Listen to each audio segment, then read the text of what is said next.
Dear students, last time हमने जो linear equation two variables related chapter में कुछ टॉपिक्स को कवर किया था। उन टॉपिक्स पे स्टार्टिंग में मैंने आपको ग्राफिकल मेथड और एल्जेब्रिक मेथड बताई थी कि स्टैंडर्ड फॉर्मेट अगर लीनियर इक्वेशन का होता तो उन स्टैंडर्ड फॉर्मेट में जो पेयर ऑफ लीनियर इक्वेशंस होते हैं उनको कैसे सॉल्व किया जाता है। कुल एल्जेब्रिक कांस्टेंट के साथ में अगर मेथड्स आ जाते हैं, मतलब इक्वेशंस आते हैं, तो उनको कैसे सॉल्व किया जाता है। और उसके बाद एक टॉपिक कवर किया था जिसमें मान लीजिए आपके पास सोल्यूशन का type unique, infinite many solution या सपोज नो सोल्यूशन हुआ करता है, तो उसमें एसोसिएटेड कांस्टेंट टर्म के या ए बी इनको कैसे आप कैलकुलेट करते हैं। और वी हैव स्टार्टेड कि मैंने आपको लास्ट लेक्चर में वर्ड प्रॉब्लम्स स्टार्ट किए थे based on pair of linear equation in two variables पर रिलेटेड, जिसमें मैंने आपको कैटेगरीज कराई थी नंबर से रिलेटेड। आपको शायद याद होगा नंबर से रिलेटेड क्वेरीज उसमें प्रॉब्लम्स थे रिलेटेड टू, जिसमें बेसिक नंबर्स और 2 डिजिट नंबर से रिलेटेड प्रॉब्लम्स थे। उसके साथ साथ मैंने आपको एक टाइप और डिस्कशन किया था, वो था फ्रैक्शन से रिलेटेड। तो अब आज हम उसी वर्ड प्रॉब्लम की सीरीज़ को आगे कंटिन्यू करते हैं और मैं आपको कुछ अलग टाइप्स के बारे में अगेन फिर से मैं आपको डिस्क्राइब करने जा रहा हूँ। सबसे पहले ये पर्टिकुलर जो लेक्चर है, इट्स अ लेक्चर नंबर 7। इस लेक्चर में आपको जो मैंने प्रीवियस 6 लेक्चर्स में रिकॉर्ड कराया था या सपोज जो चीज़ें मैंने आपको बताई थी उनसे रिलेटेड इस चैप्टर में और क्या टाइप्स ऑफ वर्ड प्रॉब्लम्स हैं इनके बारे में हमें डिस्कशन करना है। तो chapter is pair of linear equation in two variables.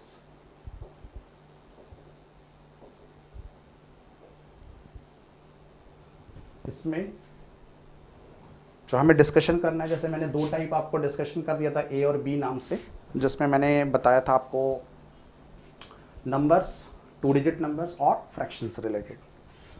मान लीजिए next problem is age problem. Age से रिलेटेड जो लीनियर इक्वेशन के पेयर ऑफ लीनियर इक्वेशन में इक्वेशंस को फॉर्मेशन होता है और उनके बेसिस पे हाउ टू सिंप्लीफाई, ये हम लोग देखेंगे आज के पर्टिकुलर टॉपिक में। तो इस पर्टिकुलर प्रॉब्लम से सबसे पहले तो कॉन्सेप्ट समझिए कि basically pair of linear equation में एज प्रॉब्लम की जो मैथमेटिकल फॉर्मेट में इक्वेशंस का फॉर्मेशन होता है, वो इक्वेशंस का फॉर्मेट किस तरीके से होता है। पहला तो ये कॉन्सेप्ट अपन देखें कि इसमें जनरली अपने पास 2 पर्सन से रिलेटेड एजेस के बारे में डिस्कशन होता है। जैसे एक फादर है, एक उनका सन या डॉटर है, कोई भी एक एल्डर पर्सन होता है और एक यंगर पर्सन होता है। इन दोनों पर्सन के बारे में कहीं ना कहीं एज से रिलेटेड प्रॉब्लम्स होती हैं।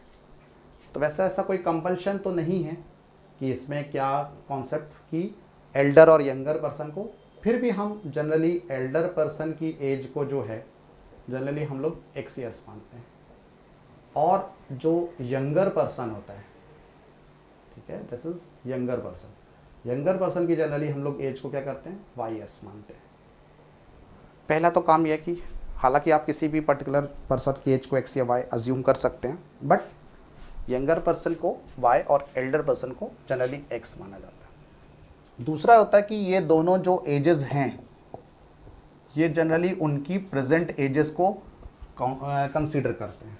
हालांकि it is not always true, but maximum 99% chances questions में ये होते हैं कि वो जो एज होती है वो प्रेजेंट एज होती है। प्रेजेंट एज के बारे में ही जनरली उसको बेस मानकर ही हम आगे कैलकुलेशंस को परफॉर्म करते हैं। तो जनरली अगर आप अज्यूम करते हैं एक्स एंड वाई को, तो आप प्रेजेंट एजेस मानिए, प्रेजेंट एजेस को एक्स एंड वाई अज्यूम करना है। तीसरा ये कि कोई भी पर्टिकुलर पर्सन की एजेस में अगर वर्ड के साथ में आता है हैंस, आफ्टर या लेटर, तो उस केस में हमेशा उनकी एज में हमेशा वो पर्टिकुलर, जैसे 5 years after, 5 years later, 5 years hence, इस तरह की चीज़ें अगर कभी डिस्क्राइब की जाती हैं तो हमेशा उसकी जो प्रेजेंट एज में वो इतना ईयर्स प्लस हो जाएगा। और एगो, बिफोर, इस तरह के अगर वर्ड्स आते हैं या सपोज बैक भी कभी कभी बढ़ा जाता है इतने 5 years बैक, 5 years अगो, 5 years बिफोर। तो इस तरह के टर्म्स में हमेशा उस एज में से वो पर्टिकुलर एज को अपन माइनस करते हैं। ये हमेशा ध्यान रखने की बात है कि हेंस आफ्टर या लेटर मतलब उसके बाद की एजेस, तो प्लस, और आफ्टर एगो, बिफोर और बैक के लिए अपन माइनस का साइन यूज़ करते हैं। इसके बाद ये ध्यान रखना होता है कि कभी कभी जो क्वेश्चंस में आता है कि फादर की एज जो है वो सन का 3 टाइम्स है, 4 टाइम्स है, 2.5 टाइम्स है, 7 टाइम्स है। तो उन केस में ये होता है कि जनरली लैंग्वेज के हिसाब से होता है कि father is 7 times age old age son, तो फादर 7 टाइम्स है। तो जनरली कई बार क्या होता है, स्टूडेंट्स 7 टाइम्स या 4 टाइम्स या 3 टाइम्स जो भी लिखा है उसका मल्टीप्लाई फादर की एज में करने लगते हैं वो, जबकि totally it's a wrong concept. क्योंकि फादर की एज जो है वो अगर सन की 7 टाइम्स है, इसका मतलब होता है कि अगर हम इक्वल टू के फॉर्मेट में उन दोनों एजेस को रिप्रेजेंट करेंगे तो सन की एज का 7 टाइम्स फादर की एज के इक्वल है, ये मीनिंग निकल के आएगा। तो हमेशा अगर 7 टाइम्स 3 टाइम्स कुछ भी है तो सन की एज में मल्टीप्लाई करने पर अपन को फादर की एज के वो इक्वल मिलता है। इसीलिए हमारे साथ कॉन्सेप्ट में है कि हमें जब टाइम्स का कुछ कॉन्सेप्ट आता है तो जनरली हम लोग स्मॉलर क्वांटिटी में मल्टीप्लाई उस क्वांटिटी का करें ताकि वो फादर या जो भी एल्डर पर्सन है उसकी एज के इक्वल आ जाए। तो ये कुछ इम्पॉर्टेंट टिप्स अपन को दिमाग में रखना पड़ेगी, तब जाकर यू कैन फॉर्मुलेट कि आप किसी particular word problem related to age आप उसको डिस्क्राइब कर सकते हो, उसको आप मैथमेटिकल फॉर्मेट में कन्वर्ट कर सकते हैं। Is it clear? Next one, अब इसी तरह के लिए हमने इस तरह के कुछ कॉन्सेप्ट को दिमाग में रखकर एक वर्ड प्रॉब्लम डिस्कशन करते हैं जिसका हमें सोल्यूशन कैलकुलेट करना है। सपोज एग्जांपल नंबर 1, क्वेश्चन लिखा है 10 years hence, 10 years hence the age of a man, the age of the man of a man will be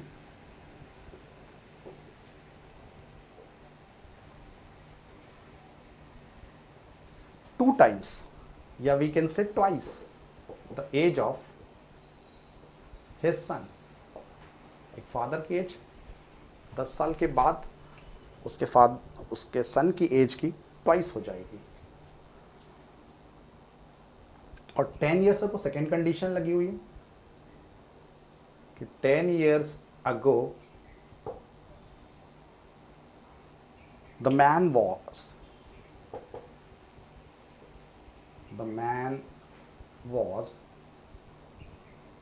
4 times the age of the son।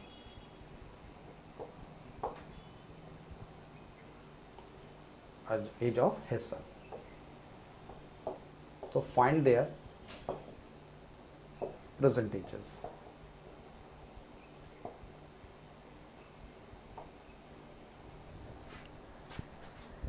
Find their percentages।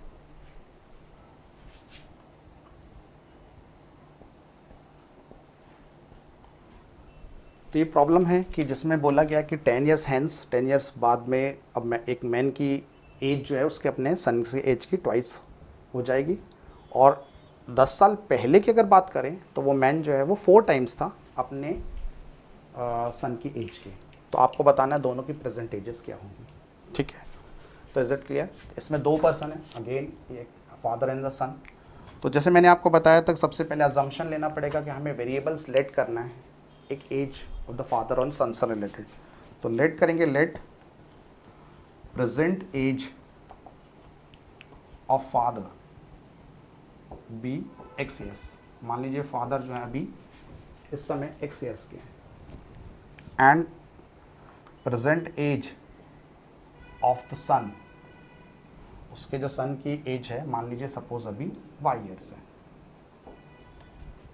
Present age of the father is x and present age of the son भी y years हमने assume कर लिया। अब इसमें 2 condition है। पहली condition है 10 years hence related. 10 years hence mean after 10 years. तो सपोज आज अगर मान लीजिए फादर की एज, प्रेजेंट एज अगर x ईयर्स है, तो हम पहले कंडीशन में 10 years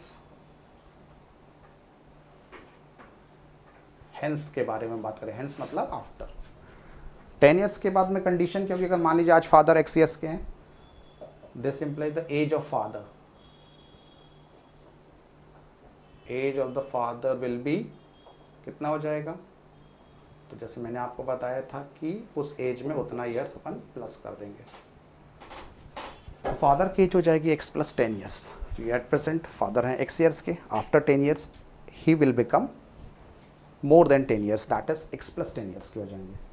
and the age of the son will be, क्योंकि अगर 10 ईयर्स बाद फादर की एज इंक्रीज करती है, बट ऑब्वियस है कि पैरेलल में जो है साइमल्टेनियसली सन की भी एज प्लस होगी, सो सन की एज विल भी आपके पास क्या हो जाएगा?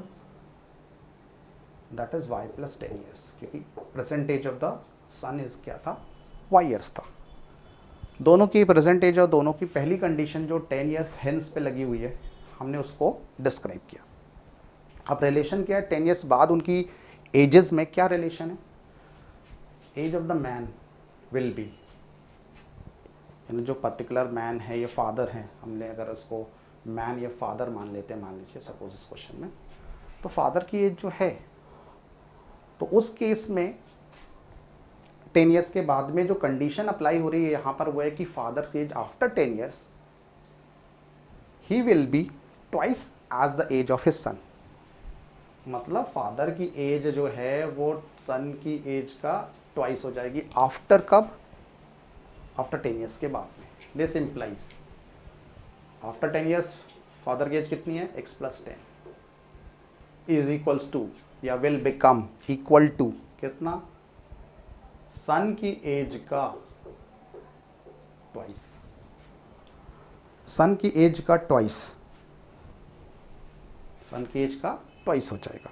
इसको इक्वेशन को अपन सॉल्व करें तो रिजल्ट मिलेगा x plus 10 equal to 2y plus 20। Is it clear? 2 का मल्टीप्लाई दोनों टर्म से। इक्वेशन को स्टैंडर्ड फॉर्मेट करने के लिए हमने y टर्म को लेफ्ट पे ले लिया और कांस्टेंट टर्म को ऑन द राइट ले लिया। मतलब variable y on the left, constant on the right, that become 20 minus 10। और वी कैन से, हम लिख सकते हैं इक्वेशन नंबर 1 बन गई x minus 2y equal to 10। That is equation number आपका 1 फॉर्मेशन हो गया। Is it clear? यहाँ पे समझ में? अब हम according to the condition number 2 पे अपन वर्क करते हैं। कंडीशन नंबर 2 जो है इट इज 10 ईयर्स अगो पर है। तो जो भी एजेस मानी जाती हैं बेसिकली प्रेजेंट एज को बेस मानकर, अब 10 ईयर्स अगो प्रेजेंट एज के अकॉर्डिंगली 10 ईयर्स अगो वो बोला गया है। दैट इम्प्लाइज कि 10 ईयर्स अगो में, यानी उनके पहले 10 years ago the age of father, age of father जो वॉज कितना होगा? उनकी एज हो जाएगी अपने पास, that is called x minus 10 years. क्यों? क्योंकि पहले की बात, प्रेजेंट एज अभी x ईयर्स के तो 10 साल पहले, 10 साल कम, less. Similarly the age of son की जो एज हो जाएगी वो 10 साल पहले होगी, y माइनस 10 ईयर्स। ये 10 साल पहले दोनों की प्रॉपर एजेस हो गई। अब 10 ईयर्स बैक जो कंडीशन है वो मैन की एज किसके है? सन की एज का 4 टाइम्स है। तो हम according to the condition apply करें कि फादर की age that is x minus 10 किसके बराबर है?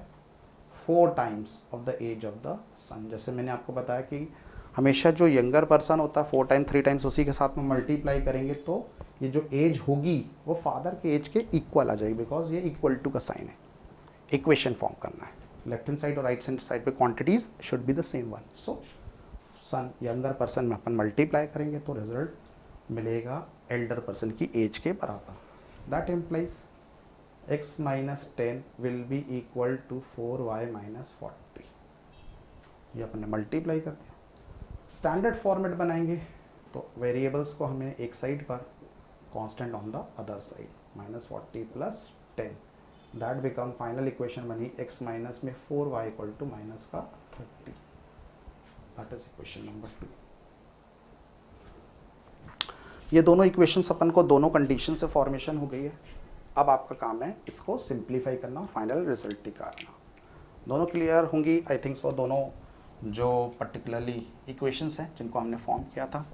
अब दोनों इक्वेशंस के बेसिस पर हमें कैलकुलेट करना है दोनों वेरिएबल्स के रिजल्ट्स की। तो इसको आप किसी भी मेथड से सॉल्व कर सकते हैं। जैसे कि मैंने आपको बताया कि मोर सिंपलर मेथड जो होती है वो एलिमिनेशन मेथड होती है। तो इसलिए अगर एलिमिनेशन मेथड अपने पास ज़्यादा सिंपलर मेथड है तो हम उसको फॉलो करेंगे। कंडीशन ये इक्वेशन नंबर 1 एंड 2 सिंप्लीफाई करते तो जिससे देखे हैं कि अपन x के कोफिशिएंट सेम है, सेम साइन है तो you have to change the sign, मतलब उस प्रोसेस को सब्ट्रैक्शन कहते हैं।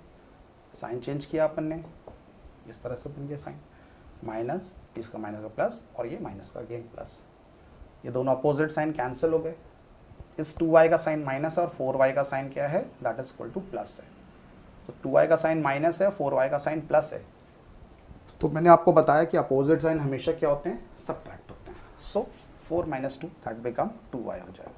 30 plus 2 that is equals to 40, क्योंकि ये भी साइन इसका प्लस है और 10 का साइन भी प्लस है, दैट्स मीन दोनों एडिशन होगा because of the same sign. तो 2y इक्वल टू 40 मिला, तो y equal to 40 divided by 2 that is 20। y की वैल्यू कितनी आ गई अपने पास, 20। y किसका माना था अपन ने, सन की, तो सन की प्रेजेंट एज कितनी आ गई, 20 ईयर्स। अब फादर की एज निकालेंगे। उसके लिए आपको दोनों में से किसी भी एक इक्वेशन में वैल्यू को पुट करके आप इजीली कैलकुलेट कर सकते हैं। फॉर एग्जांपल हमने इक्वेशन नंबर 1 कंसीडर किया। इक्वेशन नंबर 1 है x minus 2y equals to 10। आपने क्या करेंगे, y की वैल्यू जो है इसमें 20 प्लेस करेंगे। तो put the value of y in equation number 1।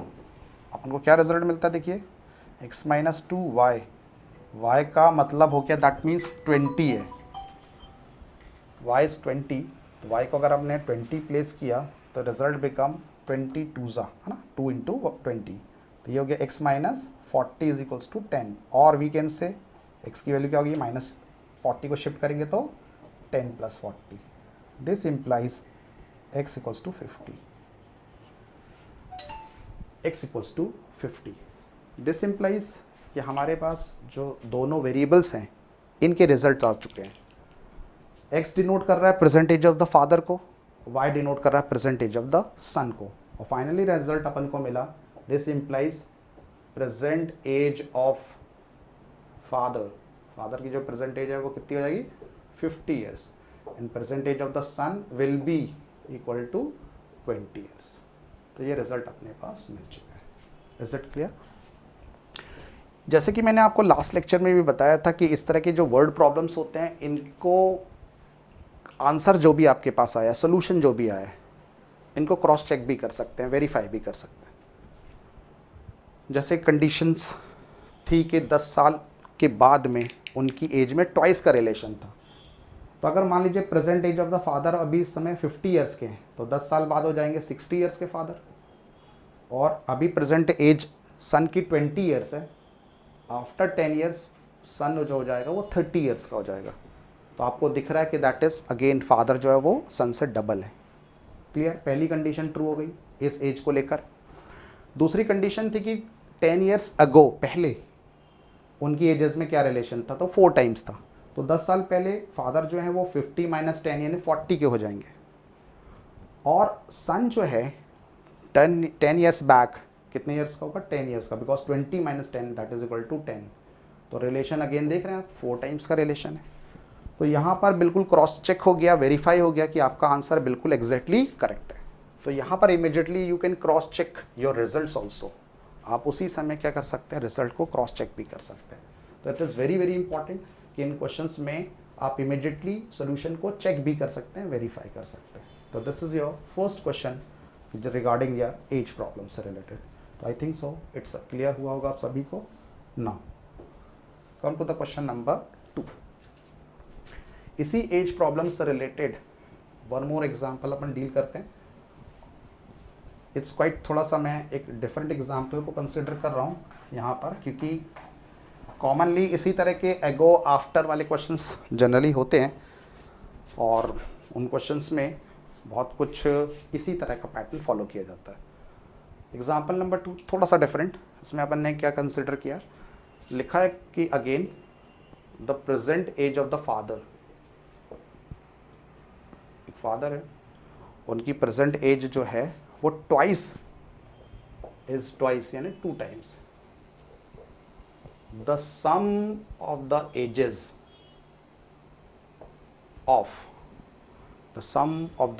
Of his 2 children.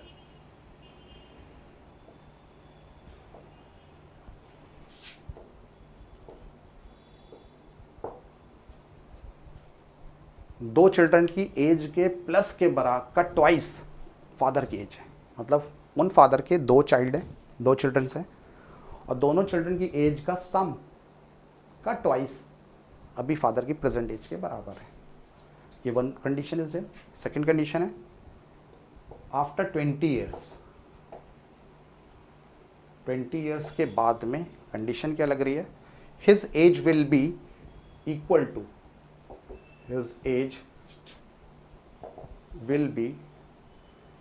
To the sum of the ages of his children.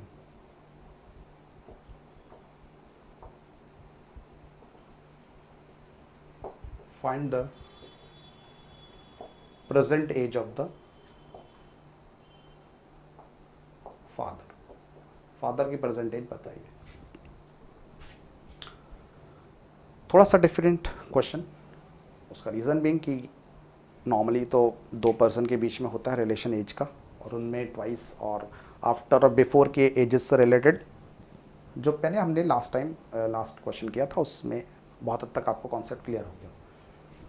अब इस तरह की प्रॉब्लम्स में क्या करना है, क्योंकि लीनियर इक्वेशन इन 2 वेरिएबल्स है, तो जनरली हमें कोशिश यही करना है कि जो हमारा वर्ड प्रॉब्लम है उसको 2 इक्वेशंस में विथ 2 वेरिएबल्स, 2 ही वेरिएबल्स के साथ में हम फॉर्मुलेशन करें और उसको मैथमेटिकल फॉर्मेट में कन्वर्ट करें। तो उस केस में करना ये होगा कि हम लोग दोनों देख, तो प्रेजेंट एज तो मानना है, तो present age of the father को हमने x years मान लिया, present age of the father be x years, and also present age of the sum of his 2 children by। हमने क्या करना है कि present age of the father को x मानकर और उनके 2 जो चिल्ड्रन हैं उनकी कंबाइंड एज को y ईयर्स माना है, कंबाइंड एज को, बिकॉज अगर हम अलग अलग अज्यूम करेंगे तो वी हैव गिवन कि हमको कम से कम ये 3 वेरिएबल्स की हेल्प लेना पड़ेगी, पर उससे ज़्यादा बेटर है कि हम 2 वेरिएबल्स में कन्वर्ट करना चाहें तो sum of the ages of the 2 children जो है वो हम y ईयर्स अज्यूम कर लेते हैं। क्लियर। अब कंडीशंस अप्लाई की जाती हैं। पहली कंडीशन है कि बोला गया है कि present age of the father is x is, इसका मतलब इक्वल टू ट्वाइस, सन की जो एज होगी कम होगी तो ट्वाइस थ्राइस हमें उसमें यंगर साइड पे लगाना है, twice of the age of the sum of the ages of 2 children, और sum of the ages of 2 children को अपने y माना, that become 2y। Age of the present age of the father is 2 times the sum of the ages of the children, sum of the ages of his 2 children, 2 children का as का total y है, तो equation number 1 क्या हो जाएगी, x equal to 2y, और we can say standard format में लाएंगे तो x minus 2y equal to 0, that become equation number 1। Is it clear, बात समझ में आ गई। अब हम कंसिडर करते हैं इसका सेकेंड कंडीशन। सेकेंड कंडीशन है after 20 years related. This is the most important part कि अब जो अपन एज को डिफाइन करेंगे, डिस्क्राइब करेंगे आफ्टर 20 ईयर्स, तो after 20 years there is no problem with the age of father ना। अगर मान लें सपोज फादर की एज में देर इज नो प्रॉब्लम कि after 20 years the age of father 20 years के बाद में फादर की एज कितनी हो जाएगी x प्लस 20 ईयर्स। क्लियर? उनकी एज कितनी हो जाएगी x प्लस 20 ईयर्स। अभी x ईयर्स के हैं तो 20 साल बाद x प्लस 20 ईयर्स के। ये बताइए आप लोग कि the age of the sum of the two children की एजेस आफ्टर 20 ईयर्स क्या हो जाएगी? The sum of ages and the sum of ages of his two children, ये दोनों की एज का सम ऑफ द चिल्ड्रन का क्या हो जाएगा? तो आंसर मिलेगा कि पहले उनकी प्रेजेंट एज का टोटल y ईयर्स था, 20 साल बाद उनकी ईयर्स y प्लस 20 नहीं होगी। क्यों? एक चाइल्ड नहीं है, 2 चिल्ड्रन है, तो पहला चाइल्ड भी 20 साल इंक्रीज करेगा, दूसरा चाइल्ड जो है वो भी 20 ईयर्स इंक्रीज करेगा। तो आफ्टर 20 ईयर्स उनकी एजेस का टोटल जो है 20 plus 20 that become y plus 40 years हो जाएगा। यही चीज़ इसमें चेंजेस है कि आपको अगर 2 चिल्ड्रन है तो 2 बार वो डेट का प्लस, क्योंकि पहला चाइल्ड भी 20 ईयर्स प्लस करेगा, दूसरा चाइल्ड भी 20 ईयर्स प्लस करेगा। तो रिजल्ट क्या होगा कि इनके सम का जो प्रेजेंट एज का सम था उसमें 22nd चाइल्ड इंक्रीज किया तो दैट बिकम 40 ईयर्स इंक्रीमेंट हो गया उनके sum of the ages of the children में। ये अपने पास आफ्टर 20 ईयर्स के बाद की कंडीशन बनी, मतलब एजेस बना। अब उस पर कंडीशन लगाते हैं कि दोनों जो कह रहे हैं कि इक्वल है। 20 ईयर्स जो पे बाद में जो फादर की एज है according to the condition, according to the question क्या दिया हुआ है कि जो एज ऑफ द फादर की एज कितनी है अभी x प्लस 20 ईयर्स है। 20 ईयर्स के बाद की बात वो किसके इक्वल हो जा रही है कह रहे हैं, वो इक्वल हो जा रही है किसके? सन की एजेस के सम का आफ्टर 20 ईयर्स। तो सन की दोनों जो चिल्ड्रन हैं उनकी एजेस का 20 ईयर्स के बाद में जो टोटल था उसका प्लस दैट इज बिकम ये। तो this implies x minus y is equals to, y को अपन ने वेरिएबल एक साइड, कांस्टेंट अदर साइड पे, 20 को इस तरफ करेंगे तो दैट इज माइनस 20। तो इक्वेशन बना x minus y equal to 20, that is equation number 2 आपका। Is it clear? ये दोनों इक्वेशन अपने पास फॉर्मेशन हो गई। अब मान लीजिए अपन इसको सिंप्लीफाई करते हैं। सिंप्लीफाई करने पर अपन को क्या रिजल्ट मिलेगा? एक्स एंड वाई यानी फादर और दोनों के चिल्ड्रन के एजेस का। क्वेश्चन में सर पूछा गया एज ऑफ द फादर निकालना है, मतलब हमें अल्टीमेटली वैल्यू ऑफ एक्स निकालना है। अगर सपोज हम फर्स्ट एंड सेकेंड इक्वेशन को सॉल्व करते हैं, पहली इक्वेशन दूसरी इक्वेशन, वैसे तो हमें ज़रूरत नहीं है y की सम ऑफ द एजेस की, क्योंकि क्वेश्चन में पूछा गया, फिर भी अपन x को एलिमिनेट करके पहले y निकालते हैं और y की वैल्यू को सब्स्टिट्यूट करके x की वैल्यू निकालेंगे। सेम कोफिशिएंट है तो change the sign, cancel, that become minus y because -2y है और प्लस का y है। अपोजिट साइन होंगे तो सब्ट्रैक्ट होगा, सब्ट्रैक्ट होगा तो बड़े नंबर में से छोटे नंबर को माइनस करके साइन बड़े नंबर का आएगा, दैट बिकम माइनस का 20, minus minus was cancel out, y equal to 20। y equal to 20 बता रहा है कि दोनों उनके चिल्ड्रन जो है उनकी एजेस का प्रेजेंट एज का टोटल 20 है। ये ज़रूरी नहीं है कि दोनों 10-10 के होंगे, इक्वल नहीं बोला है, कितना भी हो सकता है पर उनका सम 20 ईयर्स है। Is it clear? अब हमें x की वैल्यू निकालना y की हेल्प से, तो किसी भी इक्वेशन को, ज़्यादा आसान इक्वेशन अपने पास फर्स्ट है, तो फ्रॉम इक्वेशन नंबर 1 फादर की एज निकल के आएगी, x minus 2y equal to 0 है और we can say x equal to कितना है 2y। y की वैल्यू कितनी आ रही है 20 आ रही है, तो x की वैल्यू कितनी हो जाएगी 22 ज़ा 40। तो the present age of the father, question पूछा गया है, तो the present age of the father is 40 years. इनके फादर की एज कितनी हो जा रही है 40 ईयर्स। इसको भी चाहे तो आप क्रॉस वेरीफाई कर सकते हैं, रिजल्ट आपके सामने है ना। इसको आप खुद एक बार चेक करिएगा रिजल्ट से रिलेटेड, क्या ये वेरीफाई हो रहा है रिजल्ट्स कि जैसी कंडीशंस दी गई थी कि उन कंडीशन को वो फुलफ़िल कर रहे हैं या नहीं। तो आप उसको क्रॉस चेक ज़रूर से करिए कि उसमें ये रिजल्ट्स वेरीफाई हो रहे हैं या नहीं। ठीक है, next come to the another example. अब मैंने जैसे दो प्रॉब्लम्स आपको बताया रिलेटेड टू एजेस से रिलेटेड। अगर मैं किसी पर्टिकुलर प्रॉब्लम को डील करता हूँ और उसमें एक नया टाइप अपन अब कंसिडर करते हैं, this is again one of the most important type of questions होते हैं।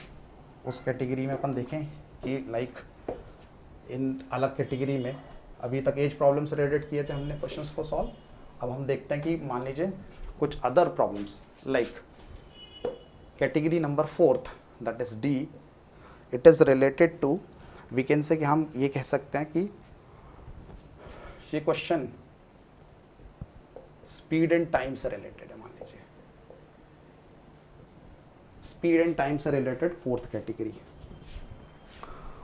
और स्पीड एंड टाइम से रिलेटेड जो कैटेगरी है उन कैटेगरी में भी वो कैटेगरी जो काफ़ी ज़्यादा इम्पॉर्टेंट है इसमें वो है concept of upstream and downstream. जैसे अपन जानते हैं कि कॉन्सेप्ट ऑफ अपस्ट्रीम और डाउनस्ट्रीम के पहले कॉन्सेप्ट को समझें और उसके बाद फिर अपन डिस्कशन करेंगे कि उसके बेस पर जो क्वेश्चंस का पैटर्न है वो क्या हो सकता है। तो हम लोग कंसिडर कर रहे हैं अपस्ट्रीम एंड डाउनस्ट्रीम का कॉन्सेप्ट। अपस्ट्रीम एंड डाउनस्ट्रीम से रिलेटेड क्वेश्चंस में ये जो क्वेश्चंस होते हैं ये बाकी स्पीड वाले क्वेश्चनों से इसलिए डिफरेंट होते हैं क्योंकि अगर क्वेश्चन रिलेटेड टू, ये क्वेश्चन जो अपस्ट्रीम और डाउनस्ट्रीम से रिलेटेड टू किससे होते हैं, वाटर स्ट्रीम करंट जो है और उस पर चलने वाला कोई भी पर्टिकुलर लाइक बोट है, कोई सेलर है, कोई याच कर रहे हैं वो याचिंग के थ्रू, है ना। तो कोई भी पर्टिकुलर बोट शिप को हम से रिलेटेड ये क्वेश्चंस होते हैं जनरली, वाटर और शिप और बोट से रिलेटेड क्वेश्चंस। तो बाकी क्वेश्चन जैसे road, suppose we can say कि अगर ये क्वेश्चन टैक्सी, ट्रेन, बस, इन सभी चीज़ों से, एरोप्लेन, इनसे ये डिफरेंट इसलिए होता है कि जस्ट लाइक कि जैसे मान लीजिए ट्रेन अगर चल रही है तो उसका ट्रैक, रेलवे ट्रैक जिस पर चल रही है वो स्टेबल कंडीशन में, सिर्फ ट्रेन मूव कर रही है। लेकिन बस और टैक्सी में भी इसी तरह से है कि रोड जो है वो स्टेबल है। लेकिन जब हम बात करते हैं किसी बोट की, बात करते हैं रिवर की, बात करते हैं कोई वाटर या स्ट्रीम की, तो उस केस में ये जिन पर बोट मूव कर रही है वो भी आपको मालूम है स्टेबल नहीं रहते हैं, वो भी अपनी जगह से एक पर्टिकुलर स्पीड के साथ में मूव करते हैं। इसलिए ये क्वेश्चंस अपने आप में थोड़ा सा डिफरेंट होते हैं अपस्ट्रीम डाउनस्ट्रीम के, बिकॉज ऑब्जेक्ट, शिप या बोट जो भी है वो तो अपनी स्पीड से मूव कर ही रहा है, जिस चीज़ पर मूव कर रहा है वो भी मूव कर रहा है। That is a different options other than जो स्पीड के अदर क्वेश्चंस हुआ करते हैं, उनसे डिफरेंट क्वेश्चंस। इसलिए upstream and downstream questions are quite different. Like इनमें क्या होता है कि जनरली पहले तो अपन समझे कि what is the meaning of downstream, what is the meaning of upstream. Downstream का मतलब होता है कि जब मान लीजिए आप कोई पर्टिकुलर वहाँ पे रिवर या वाटर है या स्ट्रीम है, मान लीजिए वो सपोज किसी पर्टिकुलर डायरेक्शन में मूव कर रही है और आप अपनी बोट लेकर जाते हैं, उसका भी डायरेक्शन, मान लीजिए बोट का डायरेक्शन भी आपके पास सेम है। बोट जिस डायरेक्शन में मूव कर रही है उसी डायरेक्शन में वाटर या रिवर या स्ट्रीम का भी प्रोपगेशन हो रहा है, तो दोनों की डायरेक्शन सेम होती है, तो इसको कॉन्सेप्ट ऑफ डाउनस्ट्रीम कहा जाता है। कॉन्सेप्ट ऑफ डाउनस्ट्रीम कहा जाता है। इसमें जनरली हम लोग क्या करते हैं, तो दो वेरिएबल, दो स्पीड से रिलेटेड क्वेश्चन होते हैं, तो हम लोग जनरली बोट की स्पीड को हम लोग x किलोमीटर पर आवर, यानी जो भी यूनिट है x एज वेरिएबल से असाइन करते हैं बोट की स्पीड को, और वाटर की स्पीड को, स्ट्रीम की स्पीड को हम लोग जनरली y लेटर से डिनोट करते हैं। तो x एंड y क्या होते हैं, these are the variables denoting speeds of the boat as well as respectively we can say water को भी की स्पीड को रिप्रेजेंट करते हैं। x represent the speed of the boat, y represent the speed of the water और stream, जो भी unit है, किलोमीटर पर आवर, मीटर पर सेकेंड, इस तरह से जो भी जनरली किलोमीटर पर आवर के टर्म्स। तो डाउन स्ट्रीम में आप ये देखें कि जब दोनों की डायरेक्शन सेम होती है, बोट और रिवर की, तो उसको कहा जाता है concept of down stream. Down stream में मतलब इस तरह के जो क्वेश्चंस में दूसरे से क्यों डिफरेंट है, क्योंकि जिस ऑब्जेक्ट जिस चीज़ पर चल रहा है वो भी मूव कर रहा है, तो या तो वो आपको जाने में सपोर्ट कर सकता है या आपको अपोज में ले जा सकता है, उस चीज़ का अपोज कर सकता है, आपको बैकवर्ड डायरेक्शन में ले जा सकता है। तो डाउन स्ट्रीम में जब बोट दोनों डायरेक्शन सेम होती हैं, तो अगर आप जिस स्पीड से बोट को लेके जा रहे हैं, आपको वाटर भी आपको क्या करेगा, उस डायरेक्शन में जाने के लिए सपोर्ट करेगा। इसलिए ओवरऑल आपकी स्पीड बोट की स्पीड के बराबर नहीं होगी, आपकी स्पीड में वाटर की स्पीड का भी इंक्लूजन हो जाएगा, वो भी आपको क्योंकि सपोर्ट कर रहा है। तो जनरली अगर हमने बोट की स्पीड को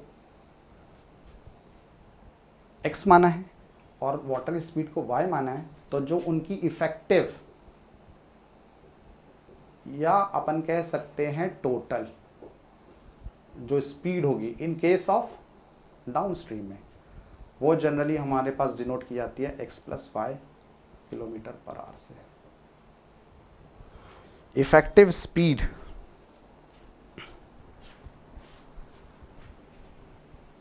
जो है वो टोटल स्पीड जो है उसकी x + y के बराबर होगी। तो इफेक्टिव स्पीड x + y होगी, क्यों? क्योंकि आपको सपोर्ट करेगा सेम डायरेक्शन। जैसे आप 15 km/h की स्पीड से मान लीजिए जा रहे हैं, तो वाटर 5 km/h की स्पीड से जा रहा है मान लीजिए, और बोट आपकी 15, तो आप 1 घंटे में 15 नहीं जाएंगे, 15 किलोमीटर नहीं ट्रैवल करेंगे।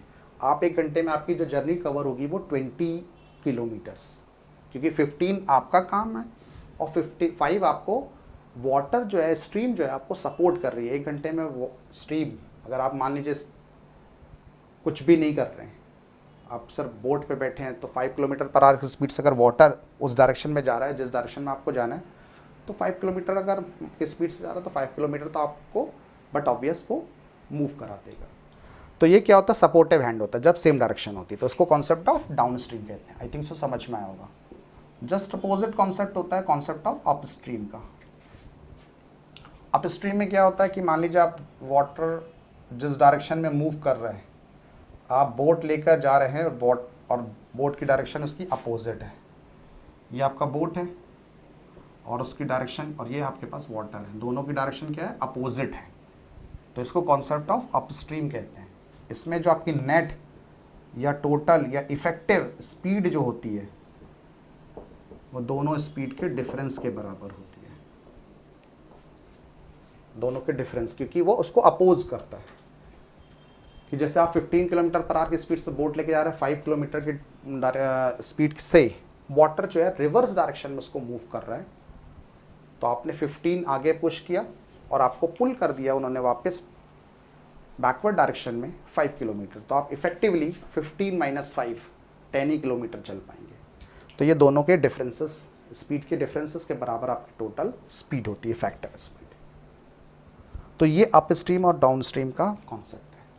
इसमें बस एक चीज़ का ध्यान रखना कि बोट की स्पीड जो होती है जनरली इन क्वेश्चंस में एज कंपेयर टू स्ट्रीम और स्पीड, स्ट्रीम और वाटर ज़्यादा होगी, बट ऑब्वियस है अगर स्पीड ऑफ द स्ट्रीम या वाटर ज़्यादा हो जाएगी और आपकी स्पीड बोट की कम है, तो जहाँ वाटर चाहेगा वहाँ ले जाएगा। इसीलिए बोट की स्पीड जनरली क्या होती है, स्पीड ऑफ द स्ट्रीम और वाटर से ग्रेटर होती है। आपको बात समझ में आ गई होगी कॉन्सेप्ट में। अब वर्क करते हैं क्वेश्चंस पर इनके। ये तो कॉन्सेप्ट हो गया। क्वेश्चन नंबर 1 आपको जो मैं रिलेटेड टू अप स्ट्रीम और डाउन स्ट्रीम से रिलेटेड करा रहा हूँ वो ये। पहले इसमें भी क्वेश्चंस में 2 कैटेगरी होती है, तो दोनों कैटेगरी का मैं आपको एक एक क्वेश्चन सॉल्व कराऊंगा। पहली कैटेगरी जो है वो रिलेटेड टू ये कि जब आपको, जैसे आप किसी पर्टिकुलर वाटर का फ्लो हो रहा है और अपनी अपनी बोट को लेके जा रहे हैं, अगर मान लीजिए उस समय आप जब जा रहे हैं तो वो केस मान लीजिए डाउन स्ट्रीम का है, मतलब दोनों की डायरेक्शन सेम है, तो पानी तो वाटर जो अपनी स्पीड को, अपनी डायरेक्शन को तो नहीं बदलेगा।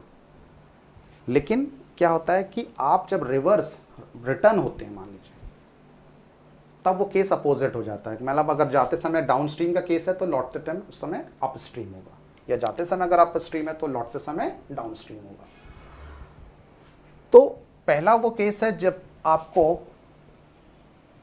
अप स्ट्रीम और डाउन स्ट्रीम के टाइमिंग्स सेपरेटली गिवन है, separate time of upstream and downstream is given. मतलब आपको अपस्ट्रीम और डाउनस्ट्रीम का सेपरेट टाइम दिया है, हाँ सेपरेट टाइम दिया, आने का अलग जाने का अलग। और एक वो क्वेश्चंस होते हैं जिसमें आने जाने का टोटल टाइम आपको दिया था, कंबाइंड टाइम। तो दोनों कैटेगरी का एक एक क्वेश्चन अपन डील करते हैं। एग्जाम्पल नंबर 3 आज की कैटेगरी का, इसमें स्पीड एंड टाइम से रिलेटेड और अपस्ट्रीम डाउनस्ट्रीम का पहला एग्जाम्पल, कि जो एक एनसीईआरटी का क्वेश्चन है कि that is Ritu can row downstream 20 kilometre, downstream 20 kilometre in 2 hours. Ritu जो है वो डाउन स्ट्रीम में 20 किलोमीटर की जर्नी को 2 आवर्स में कवर कर रहे हैं। एंड अपस्ट्रीम, और वो अपस्ट्रीम में भी जा रही है यानी रिटर्न हो रही है, and in upstream 4 kilometre in 2 hours. Find the speed of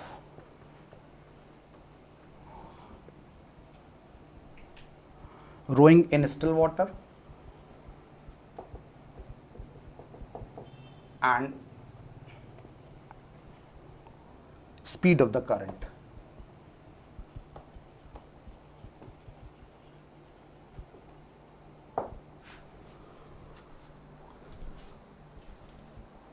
ऋतु जो है मान लीजिए वाटर में अपस्ट्रीम के डायरेक्शन में, मतलब अपस्ट्रीम को फॉलो कर रहा है, डाउनस्ट्रीम को फॉलो कर रही है, तो 20 किलोमीटर की जर्नी को 2 आवर्स में कवर किया है। मतलब जब उसकी डायरेक्शन और उसके वाटर की स्ट्रीम की जो करंट की डायरेक्शन है दोनों सेम है, तब 20 किलोमीटर जा रही है 2 आवर्स में। और अगर मान लीजिए अपस्ट्रीम में जाती है तो सिर्फ 4 किलोमीटर की जर्नी को ट्रैवल करने में तो 2 आवर्स लग जा रहे हैं। हमेशा अपस्ट्रीम की स्पीड कम होती है क्योंकि वाटर उसको अपोज करता है, तो इफेक्टिव स्पीड कम होती है डिफरेंस के बराबर।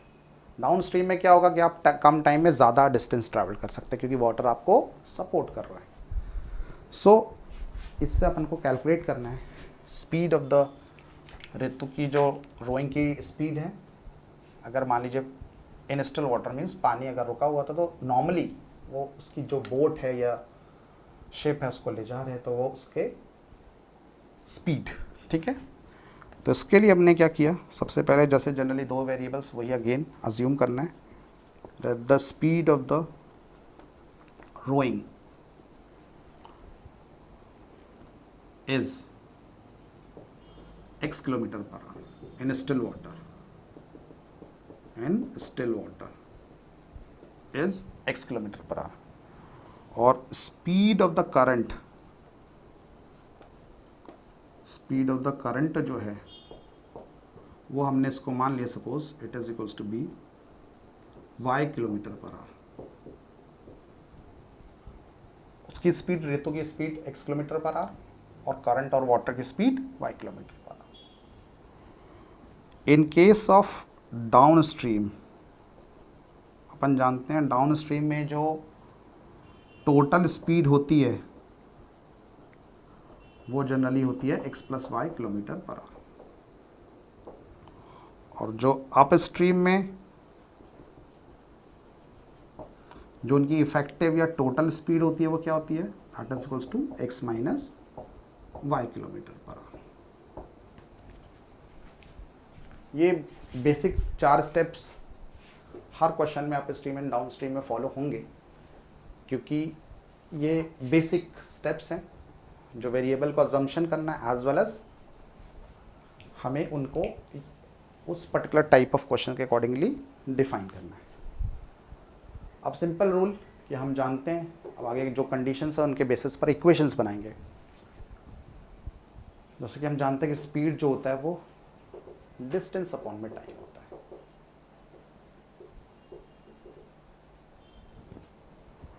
Speed is equals to distance upon में टाइम। पहली केस में अगर हम डाउन स्ट्रीम वाला केस कंसीडर करें, इन डाउन स्ट्रीम, तो हमारे पास रिजल्ट क्या बनेगा, डाउन स्ट्रीम में स्पीड कितनी होती है, x प्लस वाई। कितनी डिस्टेंस ट्रेवल किया, 20 किलोमीटर। कितना टाइम लिया, 2 hours. Speed is equal to distance upon time. Simplify किया तो पहली इक्वेशन बन गई x plus y equal to 10, equation number 1। Similarly अगर हम अप स्ट्रीम की बात करते हैं तो अप स्ट्रीम में स्पीड हमारे पास होती है x माइनस वाई, और उसने डिस्टेंस ट्रेवल करी है 4 किलोमीटर 2 आवर्स के अंदर। तो speed is equal to distance upon में टाइम से इक्वेशन का फॉर्मेशन क्या हो जाएगा, 4/2 equal to 2। That become x plus y equals to 10 and x minus y equals to 2। These are the two basic equations जो हमसे फॉर्मेशन हुई है किसमें, अप स्ट्रीम और डाउन स्ट्रीम से कंडीशंस जो दी गई थी। Now again you have to simplify. Equations बहुत सिंपल हो बनी हैं, इजीली आप सॉल्व कर सकते हैं। आपको दिख रहे हैं दोनों को, अगर हम साइन चेंज करेंगे तो x कैंसिल होगा, और साइन चेंज नहीं करेंगे तो y कैंसिल हो जाएगा। मान लीजिए अपन साइन चेंज नहीं करते तो उसको कॉन्सेप्ट को क्या कहता जाता है, एडिशन। एडिशन करेंगे तो y cancel, x plus x 2x, और 10 प्लस 2 दैट इज 12। तो this implies x equal to क्या हो जाएगा, 12/2 दैट इज 6। x आ गया 6, that is a speed of the rowing in still water is 6 kilometre per hour. और अगर हमें कैलकुलेट करना है y की वैल्यू, तो दोनों में से किसी में भी, मान लीजिए अपन ने फर्स्ट इक्वेशन में प्लेस किया तो x plus y equal to 10 है, हमने x के 6 रखा तो y इक्वल टू अपन को क्या मिल जाएगा, 10 माइनस 6 दैट इज 4। तो ये अपने पास दोनों इक्वेशन के रिजल्ट्स आ गए। दोनों इक्वेशन को सॉल्व करके वेरिएबल्स के रिजल्ट आए, जहाँ पर x डिनोट कर रहा है speed of rowing in still water, कितना है 6 किलोमीटर पर आवर, और speed of current will be equal to 4 kilometre per hour. ये हमारा फाइनल रिजल्ट मिला कि ऋतु की जो रोइंग की स्पीड है वो 6 किलोमीटर पर आवर है, और करंट मींस वाटर जो मूव कर रहा है वो 4 किलोमीटर पर आवर की स्पीड से है। तो ये वो क्वेश्चन था, बहुत से सिंपल टाइप के क्वेश्चन का, और उसको सोल्यूशन जब सेपरेट टाइम देखना है अपन, डाउन स्ट्रीम का टाइम अलग दिया है 2 आवर्स, अप स्ट्रीम का टाइम अलग दिया हुआ है 2 आवर्स। आने का डिस्टेंस और जाने का डिस्टेंस डिफरेंट भी हो सकता है, सेम भी हो सकता है, पर सेपरेट टाइमिंग साथ दिया, आने का अलग जाने का अलग टाइमिंग मेंशन किया है। तो ये वो कैटेगरी होती है जिसमें बहुत सिंपल सी इक्वेशंस का फॉर्मेशन होता है और रिजल्ट आ जाता है। Is it clear? अब अपन वो एग्जाम्पल डील करेंगे जिसमें आने और जाने का कंबाइंड टाइम आपको मेंशन किया जाए। सेपरेट की जगह अगर मान लीजिए वर्ड अपन लिख देते हैं कि कंबाइंड टाइम मेंशन किया जाए, तब क्या होगा, combined time of upstream and downstream इसके इतना गया इतना लौटा, टोटल टाइम इतना लगा, ऐसे 2 कंडीशंस अपन को मेंशन किए, तो देखिए क्या होगा। तो उस क्वेश्चन में, इस तरह के क्वेश्चंस में अपन करते क्या है, एग्जाम्पल नंबर मान लीजिए मैंने 4 कंसिडर किया। देखते हैं एग्जाम्पल नंबर 4 इस कैटेगरी का क्या है। अ boat goes 12 kilometre upstream and 40 kilometre down stream. 12 kilometre upstream में गया और 40 किलोमीटर डाउन स्ट्रीम में लौटा, तब जाकर उसको लग रहे हैं, टाइमिंग लग रहा है उसको 2 hours, sorry it become 8 hours. 12 kilometre गया, 40 किलोमीटर लौटा, और उसको टोटल टाइम लग रहा है 8 आवर्स। सपोज अगर उसकी सेकेंड कंडीशन कि it can go 16 kilometre upstream and 32 kilometre downstream, 32 kilometre downstream, in the same time. देखिए in the same time means दोनों के लिए अपन को अगेन फिर से 8 आवर्स का टाइम लग रहा है। एक बोट जा रही है 12 किलोमीटर अप स्ट्रीम और 40 किलोमीटर डाउन स्ट्रीम में, तो उसको टोटल 8 आवर्स लग रहे हैं। अगर वो इसकी जगह 16 किलोमीटर अप स्ट्रीम में जाए और 32 किलोमीटर डाउन स्ट्रीम में लौटे, तो दोनों का टाइम क्या है, सेम है। They have the covers the same time. तो अपन को अगेन फॉर वही क्या करना है, find the speed of the boat in still water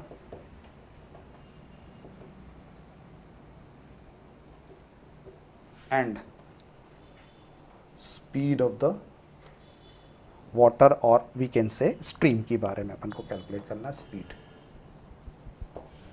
ये क्वेश्चन है कि अब आप देख रहे हैं कि इसमें 12 kilometre up stream plus 40 kilometre down stream direction, down stream मतलब सेम डायरेक्शन, अप स्ट्रीम मतलब अपोजिट डायरेक्शन में वाटर के बोट मूव करती है, तो टोटल मिलाकर 8 आवर्स लग रहे हैं। और अगर इस तरह से चेंजेस किया जाए 16 अप स्ट्रीम में और 32 किलोमीटर डाउन स्ट्रीम में जाए, तो भी उसको 8 आवर्स का ही टाइम लग रहा है। तो आपको बताना है कि दोनों की इंडिविजुअल स्पीड्स, बोट किस स्पीड से मूव कर रही है स्टिल वाटर में, और वाटर या स्ट्रीम का जो है मोशन या उसकी स्पीड कितनी है। उसके लिए अगेन वही पहले बेसिक आपको 4 लाइंस हमेशा डिस्क्राइब करना पड़ेगा। Let speed of the boat in still water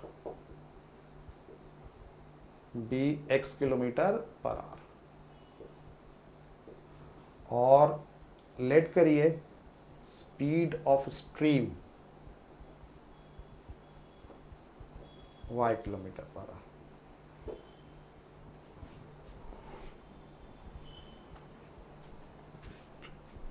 x kilometre per hour boat of the speed, speed की बोट की स्पीड है, और स्ट्रीम की स्पीड को y किलोमीटर पर आवर है। हम जानते हैं कि डाउन स्ट्रीम के केस में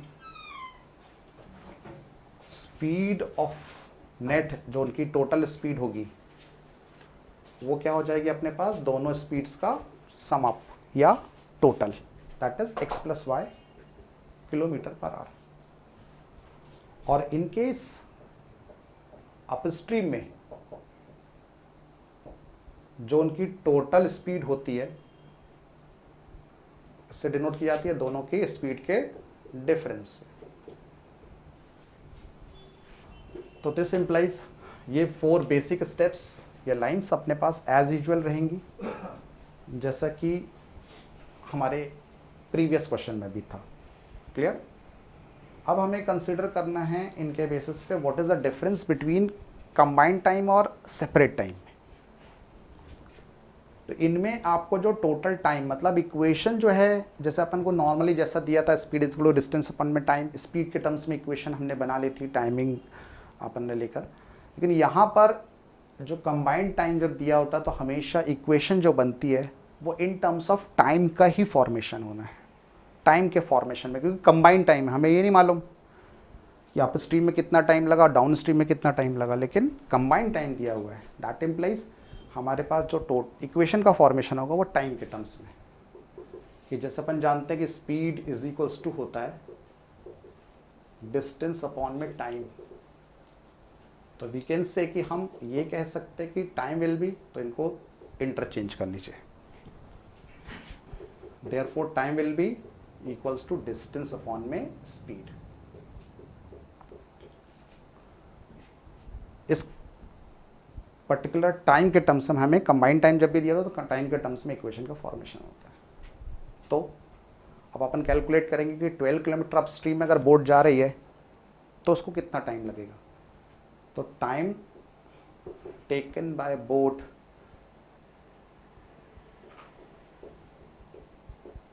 इन 12 किलोमीटर अप स्ट्रीम में, तो अप स्ट्रीम में कितना टाइम लगेगा 12 टाइम। तो हम जानते हैं टाइम इक्वल होता है डिस्टेंस अपॉन स्पीड। तो डिस्टेंस कितनी है इसमें, डिस्टेंस उसने ट्रेवल किया अप स्ट्रीम में 12 किलोमीटर, और अप स्ट्रीम में जो स्पीड होती है वो हमने मेंशन की है कि x माइनस वाई के बराबर होता है। तो दैट मी कम इतने आवर्स, बोट ने अप स्ट्रीम में 12 किलोमीटर जाने के लिए कितना इफेक्टिवली टाइम लिया, 12/x-y आवर्स। सिमिलरली अगर उसको 40 किलोमीटर डाउन स्ट्रीम में ले जाना है तो इट विल टेक कितना टाइम कंबाइन करेगा, कंसिडर करेगा, that is 40 kilometre distance divided by down stream में स्पीड कितनी, x+y। तो ये हो गया उसका टाइम, ये अप स्ट्रीम में लगने वाला time and this is down stream में लगने वाला टाइम। हमें दिया गया है टोटल टाइम, मीन्स दोनों टाइमिंग का प्लस। अकॉर्डिंग टू क्वेश्चन दिया गया है कि 12/x-y plus 40/x+y is equals to 8 है। ये आपके पास इक्वेशन नंबर 1 का फॉर्मेशन हो जाएगा।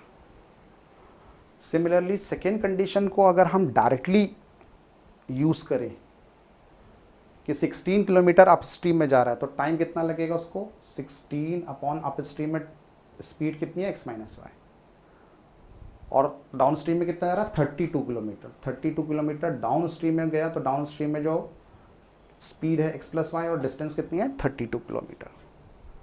दोनों का कंबाइंड टाइम फिर से अगेन बिकॉज सेम टाइम है इसलिए 8 आवर्स लग रहा है। इन दोनों इक्वेशंस को यू हैव टू सॉल्व और finally you have to calculate the value of x and y। अब हाउ टू सॉल्व कैसे करें, तो आपको शायद ध्यान होगा इस तरह का लेक्चर हमने ऑलरेडी प्रीवियस क्लासेस में किया है कि जब variable on the denominator part में होता है तो उसको कॉन्सेप्ट ऑफ रिड्यूसिबल फॉर्म कहते हैं। इसको स्टैंडर्ड फॉर्मेट में कन्वर्ट करना पड़ेगा। ये नॉन स्टैंडर्ड फॉर्मेट में लीनियर इक्वेशंस का पेयर दिया हुआ है, तो उसके लिए हम लोग जनरली कैलकुलेट करते हैं कि अज्यूम करके लाइक x-। तो यहाँ से अपन स्टार्ट करते हैं कि सॉल्यूशन इन दोनों इक्वेशन को कैसे अपन को सॉल्व करना है। तो सॉल्व करने के लिए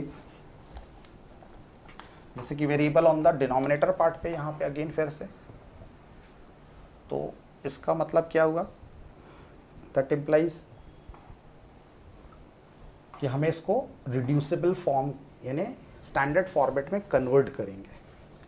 तो जैसे वेरिएबल कंबाइन है विद प्लस माइनस, तो मैंने आपको बताया था इस तरह के क्वेश्चन के लिए अपन 1 जैसे x-y को हमने u लेट कर लिया और 1/x+y को हमने v लेट कर लिया। तो इक्वेशन नंबर 1 और 2 क्या हो जाएगा, equation number 1 becomes 12u + 40v is equals to 8। ये मैंने आपको बताया था और ये कैसे बना ये आपको सबको समझ में आ गया होगा। लास्ट टाइम इस तरह के कुछ हमने क्वेश्चंस डील करे थे कि 12 का मल्टीप्लाई किससे हो रहा है, इसका मतलब यही होता है कि 12 का मल्टीप्लाई हमारे पास हो रहा है 1/x-y से, तब जाकर हमें 12 टाइम्स ऑफ 12/x-y मिल रहा है। तो 12 × 1/x-y और 1 - xy को अपन ने u माना है तो इट बिकम 12 × u, तो 12u + 40v इक्वल्स टू 8 बन गया। इक्वेशन को और आसान कर सकते हैं, जैसे आप देख रहे हैं कि ये सारे नंबर्स मैक्सिमम 4 के मल्टीपल है। 8 के तो ये दोनों पर 8 का मल्टीपल ये नहीं, तो मैक्सिमम वैल्यू क्या है 4 के मल्टीपल है। तो अपन 4 से अगर डिवाइड कर दें तो it become 3u + 10v is equal to 2। ये इक्वेशन नंबर मान लीजिए 3rd है। ये हमने कैसे मिली इक्वेशन, डिवाइड बाय 4 करने पर, होल इक्वेशन को डिवाइड बाय 4 करने पर। सिमिलरली सेकेंड इक्वेशन क्या हो जाएगी आपके पास, सेकेंड इक्वेशन हो जाएगी 16u + 32v is equals to 8। Again similar kind of pattern, और इसमें भी ये देख रहे हैं कि मल्टीपल डेटा है तो सबसे बड़ा डेटा शायद 8 ही है जिसको हम कॉमन लेकर डिवाइड कर सकते हैं। तो all numbers are multiple of 8। तो सिंप्लीफाई किया सर, 8 2 16, 8 4 32 एंड 8 1 8। इक्वेशन नंबर आपके पास 4। ये दो इक्वेशंस आपके पास मिली हैं, ये डिवाइड बाय 8 करने पर या डिवाइड बाय 4 करने पर सिंप्लीफाई फॉर्मेट में। अब इन दोनों को सिंप्लीफाई करके पहले आपको u और v के रिजल्ट्स निकालना पड़ेंगे, देन x एंड y के। इसको रिजल्ट को सॉल्व करने के लिए जैसा आप देख रहे हैं यहाँ पे u का कोफिशिएंट 3 है, यहाँ पे u का कोफिशिएंट 2 है। अगर हम एलिमिनेशन मेथड को फॉलो करते हैं तो u के या v के दोनों में से किसी एक के कोफिशिएंट सेम होना चाहिए। u के कोफिशिएंट ज़्यादा आसान है तो हमने क्या किया, इनके कोफिशिएंट को एज अ बेस मानकर इनको आगे सिंप्लीफाई किया कि इस इक्वेशन में 3 और 2 का एलसीएम कितना आएगा 6, यानी अपन को दोनों कोफिशिएंट को सेम बनाना, तो वो नंबर सबसे छोटा नंबर क्या है जो सेम आएगा वो 6 है। तो 3 को 6 बनाने के लिए अपन क्या करेंगे, इसमें अभी मल्टीप्लाई बाय 2 करेंगे, और 2 को 6 बनाने के लिए इस इक्वेशन में मल्टीप्लाई बाय 3 करेंगे। तो फाइनल इक्वेशन क्या मिलेगी, 2 3 ज़ा 6u प्लस 2 10 ज़ा 20v इज इक्वल टू 2 2 ज़ा 4। 3 का मल्टीप्लाई किया दैट बिकम 6u, 3 4 ज़ा 12v प्लस 3 1 ज़ा 3। ये अपन ने साइन चेंज कर दिया क्योंकि दोनों के साइन वेल कोफिशिएंट तो सेम हो गए थे, साइन सेम थे, अपोजिट करके कैंसिल करने के लिए हमने साइन सबके चेंज किए। ये 20 का साइन प्लस है, 12 का साइन माइनस है, 20 माइनस 12 अपोजिट साइन होगा तो subtract, 20 minus 12 8v, 4 minus 3 that is 1, तो v इक्वल्स टू कितना आ गया 1/8। v की वैल्यू कितनी आ गई 1/8 आई। अब इसी को रखकर सबसे पहले अपन को सॉल्व करना पड़ेगा वैल्यू ऑफ u के लिए, है ना। तो हमने uv में जो इक्वेशन है आइदर फर्स्ट या थर्ड या फोर्थ को अपन फॉलो कर सकते हैं। मान लीजिए अपन ने फोर्थ इक्वेशन को कंसीडर किया तो 2u plus 4v is equals to कितना है 1 है। v की वैल्यू आ रही है 1/8, अपन ने प्लेस किया, रिजल्ट देखिए क्या मिलता है 4 1 ज़ा 4 2 ज़ा, तो 2u plus half is equals to 1। अगर आप इसका एलसीएम लेते तो 2 2 2 ज़ा 4u plus 1 is equals to 1, और क्रॉस मल्टीप्लाई तो 4u प्लस 1 बराबर 2 1 ज़ा 2, क्रॉस मल्टीप्लाई करने पर 2 आ जाएगा। और we can say 4u is equal to 2 minus 1 that is 4u equals to 1 और u इक्वल्स टू 1/4। तो u की वैल्यू यहाँ पर आ रही है 1/4 और v की वैल्यू आ रही है 1/8।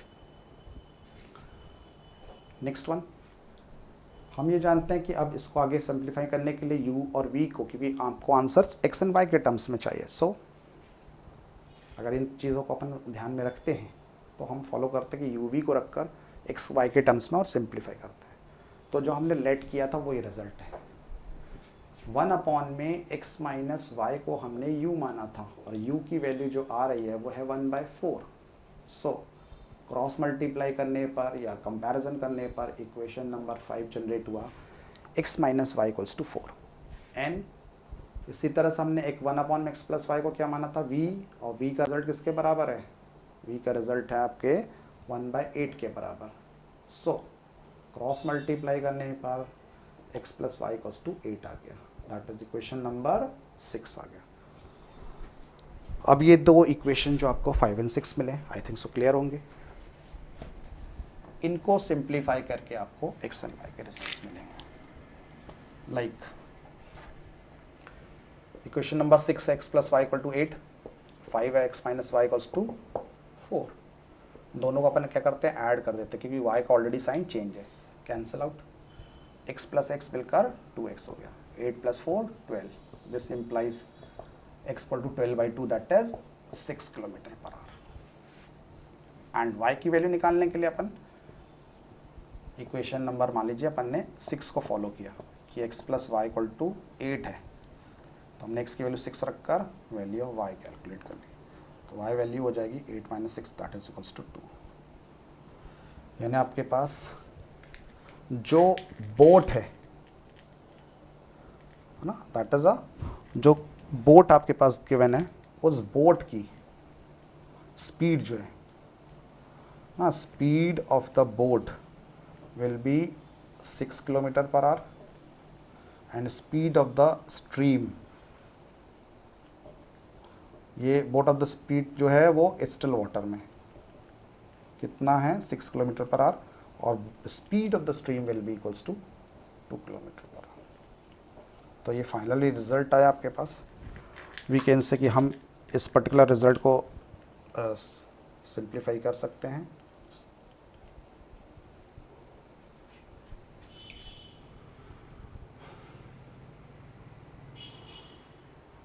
तो इसके बेसिस पर हमारे पास जो रिजल्ट ऑब्टेंड होता है, ठीक है, that is equals to 6 and 2 kilometre per hour.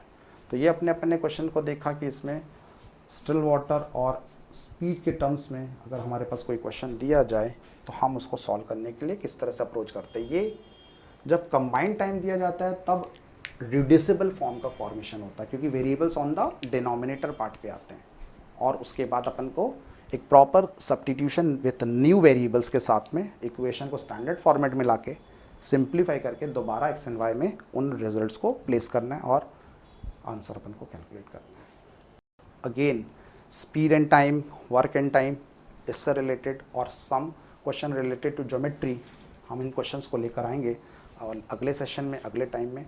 तो उसके लिए आप हमारा ज़रूर से नेक्स्ट लेक्चर ज़रूर से देखें। Okay, thank you students.